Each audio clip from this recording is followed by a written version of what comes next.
안녕하세요. 오늘도 함께 하나님 말씀 묵상하며 기도의 자리로 나아가도록 하겠습니다.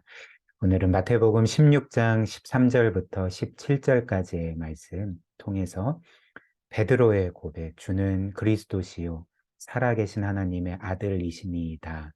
이 말씀을 함께 살펴보겠습니다. 그리고 그리스도를 믿는 것이 우리에게 최고의 복이라는 것을 또 함께 묵상해 보도록 하겠습니다.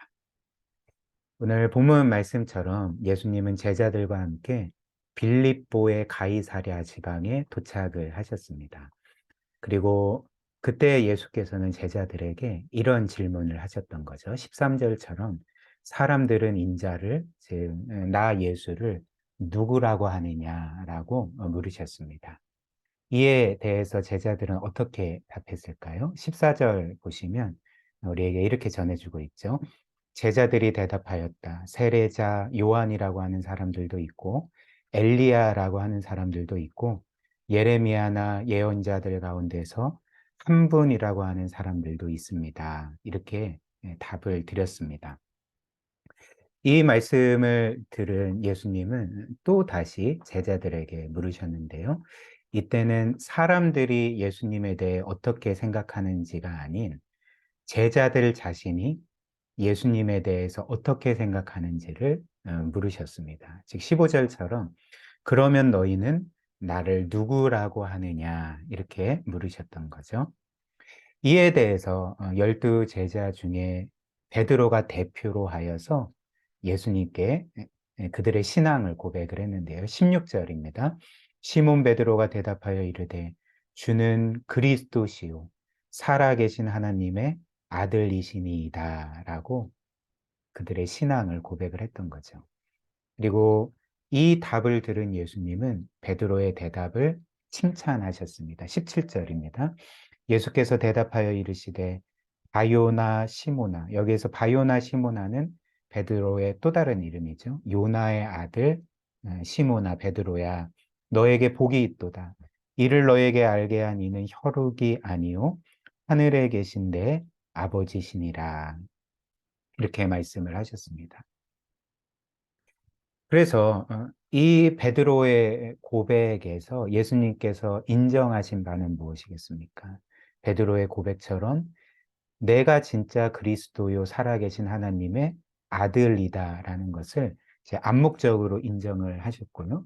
그리고 더 나아가서 이제 베드로에게 이런 말씀을 하신 거죠. 이를 알게 한 분은 혈육이 아니다. 여기서 혈육은 사람을 의미합니다. 즉 내가 그리스도요 하나님의 살아계신 하나님의 아들임을 너가 고백할 수 있었던 것은 그것을 사람이 너희에게 알려줬기 때문이 아니라 너희가 사람으로 하여금 믿고 고백한 것이 아니라 이 모든 것을 알게 하신 분은 하늘에 계신 내 아버지 성부 하나님이시다라고 이제 말씀을 하셨던 것입니다. 여기에서 우리가 알 수 있는 사실이 무엇일까요? 베드로는 놀라운 신앙의 고백을 했고 주는 그리스도시요 살아계신 하나님의 아들이십니다라는 정말 아름답고 영광스러운 신앙 고백을 했지만 베드로가 이렇게 고백할 수 있었던 것은 혈육으로 인한 것이 아닌, 즉 사람으로 인해서 사람의 어떤 능력으로 인함이 아니었다는 거죠. 즉 베드로가 이렇게 고백할 수 있었던 것은 그의 실력이 아니었습니다. 혹은 그가 다른 사람들보다 더 영적인 사람이었기 때문도 아니고 더 경건했기 때문도 아니고 그가 다른 이들보다 더 믿음이 좋았기 때문에 이런 고백을 들을 수 있었던 것이 아니죠. 혹은 베드로가 다른 사람들보다 예수님을 더 알고자 하고 믿고자 하는 어떤 선한 의지가 있었기 때문에 주는 그리스도시요 살아계신 하나님의 아들이십니다 라고 고백할 수 있었던 게 아니라는 것입니다. 이 모든 것은 사람에게서 나온 것이 아니라 하나님이 알려주셨고 하나님이 믿게 해주셨기 때문에 믿을 수 있었고 고백할 수 있었던 거죠. 성경에 따르면 이렇게 우리는 모든 사람은 자신의 힘으로 하나님과 그리스도를 믿을 수 없는 사람들입니다. 왜 그럴까요? 에베소서 2장 1절 말씀처럼 이 세상 모든 사람들, 우리를 포함해서 모든 사람들은 죄와 허물로 인해 영적으로 죽은 사람들이기 때문에 그렇습니다. 그래서 영적으로 죽었기 때문에 하나님에 대해서, 그분의 진리에 대해서, 영적인 것들에 대해서 죽어 있는 상태로 어떤 선한 반응도 할 수 없는 상태로 머물게 되어 있다는 거죠. 또한 우리는 영적으로 이렇게 죄로 인해서 영적으로 죽었을 뿐만 아니라 그 죄로 인해서 전적으로 타락하고 부패한 자들입니다. 그리고 영적으로 무력한 자들인 거죠. 즉 로마서 5장 6절 말씀처럼 하나님께서 우리를 사랑하시고 구원하셨을 때는 우리가 연약할 때라고 말하는데, 이렇게 연약한 것은 우리가 우리의 힘으로서 도저히 구원받을 수 없고, 우리의 힘으로서 하나님을 찾을 수 없고, 그리스도를 믿을 수 없고, 우리의 힘으로는 도저히 우리 자신을 구원할 수 없는 상태를 가리키는 것입니다. 또한 이렇게 우리는 영적으로 죽었고 영적으로 무력한 자들일 뿐만 아니라, 전적으로 타락하고 부패한 사람들일 뿐만 아니라, 우리는 그 하나님을 믿기는커녕 이제 하나님을 대적하는 원수였다는 거죠. 로마서 5장 10절 말씀처럼.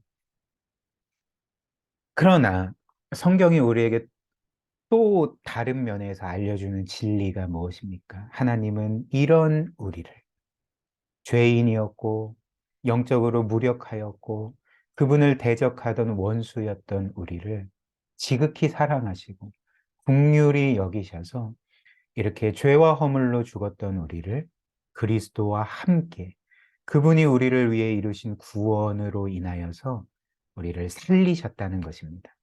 에베소서 2장 4절부터 7절이 이를 우리에게 분명히 알려주는데요. 한번 보십시오. 긍휼이 풍성하신 하나님이 우리를 사랑하신 그 큰 사랑으로 인하여 허물로 또 죄로 죽은 우리를 그리스도와 함께 살리셨고, 즉 그리스도께서 우리를 위해 이루신 모든 일에 의거해서 그분과 함께 우리를 영적으로 살리셨다는 것입니다. 그래서 너희는 은혜로 구원을 받은 것이라 또 함께 일으키사 그리스도 예수 안에서 함께 하늘에 앉히시니 이는 그리스도 예수 안에서 우리에게 자비하심으로써 그 은혜의 지극히 풍성함을 오는 여러 세대에 나타내려 하심이라. 이렇게 그 구원의 소식을 선포하고 계시는 거죠. 이 에베소서 말씀의 핵심은 무엇입니까? 우리는 우리의 힘으로 구원받은 게 결코 아니라는 것입니다. 우리가 영적으로 살아난 것은 우리의 어떤 힘으로 인함도 아니고 어떤 도덕성으로 인함도 아니고 심지어 우리가 결단하여 믿은 그 믿음 때문도 아니라 도리어 우리는 죄와 허물로 전적으로 죽어 있었고 하나님께 어떤 생명의 반응도 할 수 없었지만 하나님은 그리스도와 함께 우리를 살리셨기 때문에 우리가 살아난 그 상태에서 그리스도를 믿을 수가 있었고 구원받을 수가 있게 되었음을 이 성경이 우리에게 알려주고 있는 거죠. 그래서 이어서 성경은 뭐라고 말합니까? 우리가 이렇게 믿고 구원받은 것이 우리의 행위로 인함이 아닌 하나님이 우리에게 값없이 주신 선물이다라고 말씀을 하고 있는 것입니다. 에베소서 2장 8절 9절입니다. 너희는 그 은혜에 의하여 믿음으로 말미암아 구원을 받았는데 이 믿음은, 이 구원은 너희에게서 난 것이 아니요 하나님의 선물이라. 행위에서 난 것이 아니니 이는 누구든지 자랑하지 못하게 함이라. 분명히 우리에게 알려주고 있는 거죠.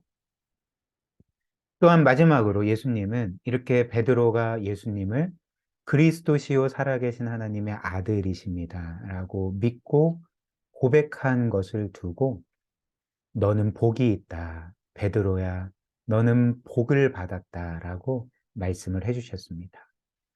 그렇다면 예수님은 왜 베드로가 그 예수 그리스도를 믿은 것 자체를 복을 받은 것으로 말씀하신 걸까? 어떤 복을 받았다고 말씀하시는 걸까?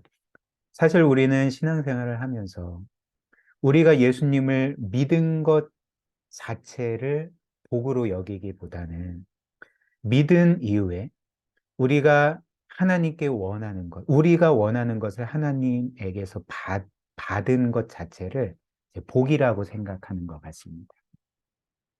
그래서 이런 이유로 우리는 신앙생활을 시작한 후로 우리가 하나님으로부터 기대하고 원하는 것을 얻지 못하면, 받지 못하면, 그리고 우리가 원하는 대로 뭔가 삶이 진행되지 않고 이루어지지 않으면 우리는 어떻게 생각할까요? 나는 신앙생활을 해도 복을 받지 못했어. 하나님은 내가 원하는 복을 주시지 않았어. 라고 쉽게 생각하지 않습니까? 그러나 결코 그렇지 않죠. 우리의 일생 최대의 복은 우리가 하나님께로부터 원하는 것을 받는 것이 아니라 우리는 이미 받았습니다. 우리 일생의 최대의 복은 죄인이었던 우리가, 하나님과 원수되었던 우리가 하나님의 은혜로 예수 그리스도를 믿게 된 것 자체라는 거죠. 왜 그럴까요? 예수님을 믿은 것 안에는 우리가 받을 수 있는 모든, 우리가 생각하고 상상할 수 있는 모든 복이 무한히 담겨져 있기 때문에 그렇습니다. 한번 생각을 해 보십시오. 우리가 그리스도를 믿음으로써 받은 복, 그 그리스도를 믿는 믿음 안에 담겨져 있는 복이 무엇입니까? 우리의 그 수를 셀 수도 없이 많은 죄가 단번에 영원히 용서받은 것. 그래서 우리가 하나님께 이제는 그리스도처럼 완전한 의인으로 영원히 받아들여진 것. 그리고 우리가 이제는 죽어도 죽지 않고 영원한 생명을 누리게 되고 하나님의 자녀가 되어서 이제는 영원한 나라와 영광과 유업을 잊게 된 것.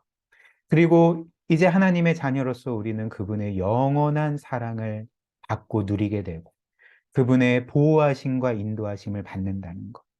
그리고 로마서 8장이 약속하는 것처럼 우리가 겪는 이 땅에서 겪는 모든 일들, 그것이 선한 일이든 악하고 고통스러운 일이든지 간에 이 모든 일이 하나님으로 인해서 우리에게 최고의 복이, 최고의 선이 된다는 것.